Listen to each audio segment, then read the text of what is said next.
அனைவருக்கும் வணக்கம். இன்றைக்கி நாம் பார்க்கக்கூடிய தலைப்பு, சமீபத்தில் சூப்பர் ஸ்டார் ரஜினிகாந்த் அவர்கள் நடித்து வெளியாக இருக்கும் படத்தில் இசைஞானி இளையராஜா அவர்கள் இசையமைத்த தங்கமகன் படத்திலிருந்து ஒரு மியூசிக் எடுத்து அதில் போட்டிருக்காங்க. இதற்கு தன்னிடத்தில் அவங்க அனுமதி வாங்கலை, அப்படி அனுமதி வாங்கணும், இல்லைன்னா அதை நீக்கணும் அப்படி சொல்லியிருக்கிறாரு.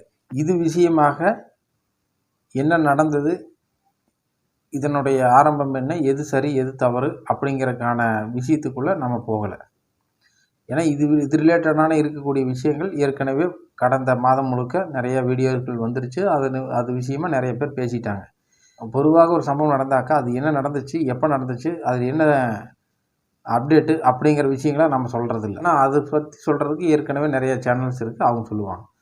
இப்போ நாம் என்ன சொல்ல வர்றோம் அப்படின்னா, அந்த விஷயத்திலிருந்து நம்ம என்ன புரிஞ்சுக்க போகிறோம், நம்ம என்ன மெசேஜ் கற்றுக்குறோம், இதை மட்டும்தான் நம்ம சொல்ல போகிறோம்.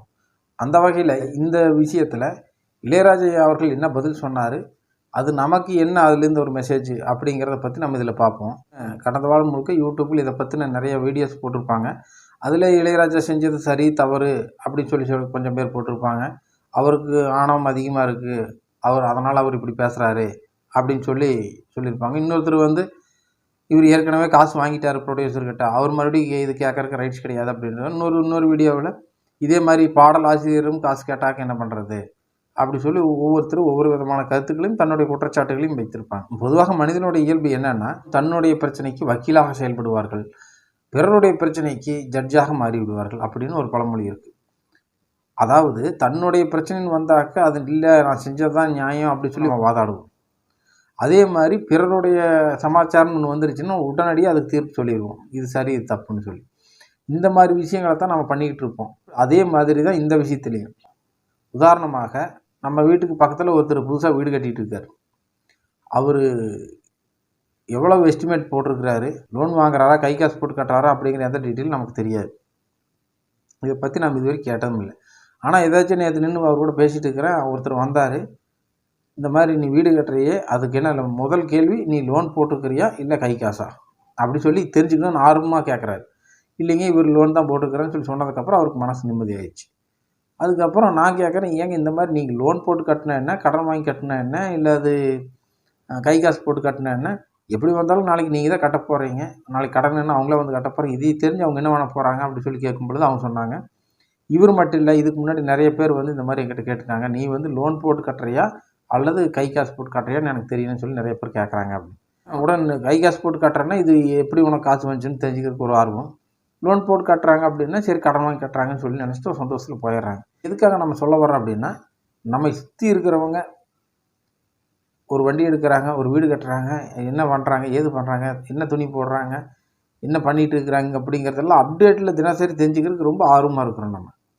நம்மை பற்றி நாம் புரிந்து கொள்கிறோம் இல்லையோ, நம்மக்கிட்ட என்னென்ன மைனஸ் இருக்குது அதை நம்ம எப்படி திருத்துக்கிறது அப்படிங்கிறத பற்றி நம்ம தெரிஞ்சுக்கிறதுக்கு செலவிடுறோமோ இல்லையோ, ஆனால் நம்ம சுற்றி இருக்கக்கூடிய பிறர்கள் என்னெல்லாம் செஞ்சுக்கிட்டு இருக்கிறாங்க, அவர் என்னங்க அவங்களுக்கெல்லாம் என்ன வருது என்ன போகுது, அவங்க எங்கே போனாங்க, எந்த வழியாக வர்றாங்க, எந்த வண்டியில் போகிறாங்க, இதை பற்றி அப்டேட்டில் தெரிஞ்சுக்கிறதுக்கு ரொம்ப ஆர்வமாக இருக்கிறோம்.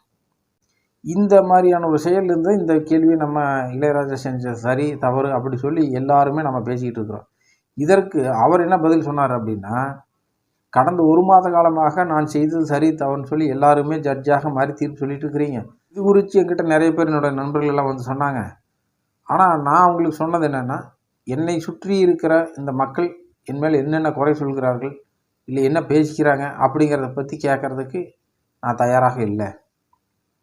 இந்த கடந்த ஒரு மாத காலமாக என்னை பற்றி பேசி கொண்டிருக்கக்கூடிய இந்த காலகட்டத்தில் நான் ஒரு சிம்பனி எழுதி முடிச்சிட்டேன் அப்படின்னு சொல்லியிருக்கிறார். இதிலிருந்து என்ன தெரியுதுன்னா, மேடையில் உட்காந்துருக்கக்கூடிய தலைவனாக தகுதியில் இருக்கக்கூடியவர்கள் தன்னுடைய வேலை என்னமோ அதை பார்க்கறதுல கவனமாக இருக்கிறாங்க. இந்த கீழே உட்காந்து கை தட்டுற நாம் அவங்கள என்ன பண்ணுறாங்க, அவங்ககிட்ட என்ன குறையுதுன்னு கண்டுபிடிக்கிறத நம்ம வேலையாக சுற்றிக்கிட்டு இருக்கோம். தன்னோட குறையையும் கண்டுபிடிச்சிக்கிட்டு பிறர் என்ன சொல்கிறாங்கிறதை பற்றி கவலைப்படாமல் தன்னோட வாழ்க்கையில் தன்னோட செயல், கொடுக்கப்பட்ட செயல் என்ன, தொழில் என்ன, அந்த தொழிலுக்கு என்ன செய்து முடிக்கணுங்கிறது மட்டுமே கவனமாக இருக்கிறாங்கிறதுல இதுலேருந்து நம்ம புரிஞ்சுக்கணும். இந்த தோனியோ அல்லது ரஜினியோ இளையராஜாவோ யாராக இருந்தாலும் இவங்க மேலே நம்ம குறை சொல்கிற அளவுக்கு நாம் அவங்கள விட உயர்ந்த அளவுக்கு ஒரு சாதனை செய்தவர்களாக இருக்க மாட்டோம். ஆனாலும் இவங்க மேலே என்ன குறைன்னு கண்டுபிடிக்கிறத நம்ம வேலையாக இருக்கலாம். நம்ம வேலையை அடுத்து இவர் முடிஞ்சதுன்னா அடுத்து இன்னொருத்தருக்கு மேலே என்ன குறை வருது அப்படி கண்டுபிடிக்கிறது இந்த வேலையே. இது மட்டும்தான் நம்ம வேலையாக இருக்கிற காரணத்தினால நம்ம கீழே உட்காந்து கைதட்டுறவங்களாக இருக்கிறோம். அவங்க சாதனையில் படிக்கிற சாதனையாளர்களாக இருக்கிறாங்க. பிறந்த யாராக இருந்தாலும் ஒவ்வொரு மேலே ஒரு குறை இருக்க தான் செய்யும். இந்த குறையை கண்டுபிடிக்கிறது நம்ம வேலை கிடையாது. அதே மாதிரி நம்மை சுற்றி இருக்கிறவங்கெல்லாம் என்ன பேசுகிறாங்க அப்படின்னு பார்த்துட்டு அவங்களுக்கு ஒவ்வொருத்தருக்கும் போய் ஒவ்வொரு பதில் சொல்லிட்டு, இல்லை இது சரி, இல்லை இது தப்பு, நீங்கள் என்னை தப்பாக புரிஞ்சுக்கிறேன்னு சொல்லி விளக்கம் கொடுக்குறது நம்ம வேலை கிடையாது அப்படிங்கிறதையும் தெளிவாக அவர் உணர்த்திட்டார். நம்ம வேலை என்னமோ நம்ம செய்கிறது மட்டும்தான். அதை அந்த வீடியோவில் சொல்லியிருப்பார், என்னுடைய வேலையில் நான் தெளிவாக இருக்கிறேன், நம்மை சுற்றி இருக்கக்கூடிய பப்ளிக் என்ன சொல்கிறாங்க பற்றி எனக்கு கவலை கிடையாது அப்படின்னு. அதுதான் உண்மை. செய்ய வேண்டிய வேலையில் நம்ம கவனமாக இருக்கணும். நம்மை சுற்றி இருக்கக்கூடிய நபர்கள் நம்மை பற்றி என்ன செஞ்சுட்டு இருக்கிறாங்க கவனம் சொல்லிட்டு செலுத்த ஆரம்பித்தால் இவர்களுக்கு பதில் சொல்கிறதே நமக்கு வேலையாக போயிருமே தவிர நாம் செய்ய வந்த வேலையை செய்ய முடியாது. நாம் நம்மை பற்றி நம் அடைய வேண்டிய இலக்கை பற்றி மட்டும் சிந்தித்து போய்கொண்டே இருக்க வேண்டும் என்பது இதன் மூலமாக நாம் தெரிஞ்சுக்கிறோம். உடலை பற்றி புரிந்து கொள்ளுங்கள், மனதை பற்றி புரிந்து கொள்ளுங்கள், வாழ்க்கையை பற்றி புரிந்து கொள்ளுங்கள், இயற்கையோடு இணைந்து வாழுங்கள், உடலில் ஆரோக்கியமாகவும் மனதில் நிம்மதியாகவும் வாழுங்கள்.